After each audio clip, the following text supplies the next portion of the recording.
I was born into the fishing industry. My grandfather and my dad were all fishermen, and all my uncles and brothers, and they were all fishermen, and sometimes loggers in the wintertime, depended on how their summer salmon season went.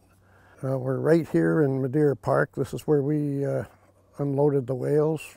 After we caught them over in Garden Bay, we towed them over here in their pens and loaded them into the trucks.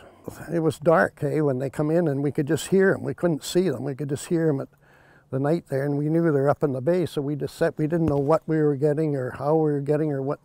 I imagine they were feeding for spring salmon, chasing spring salmon in the wintertime. We had them just stretched there in a big bay.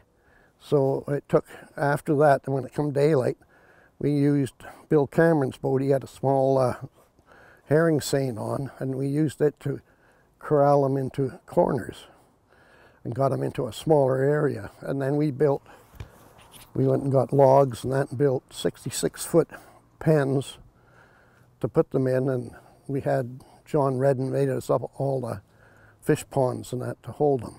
They're really calm. They're really calm and real gentle, which I was surprised too, because I thought they'd be vicious and trying to beat out of that. Then everybody come, all the buyers come. They come from England, Holland, and everywhere come.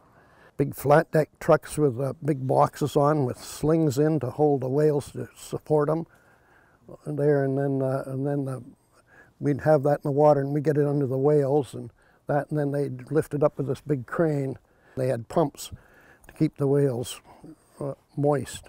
We had people phoning up and saying, if you don't let the whales go, we're going to kidnap your children, and we're going to do this and do that. So then we had to get police protection for the kids going to school.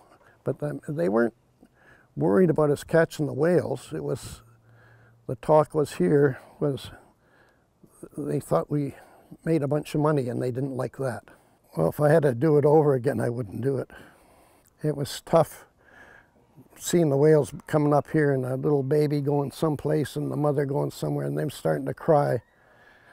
I almost want to start crying now. I thought it was a bugger that we were splitting them up and that, but I didn't think that's as far as it went. I think maybe I was thinking about that easy money. We went down to San Diego after we caught them and they were put in there. We went down, my partner and I and our wives went down to visit the places.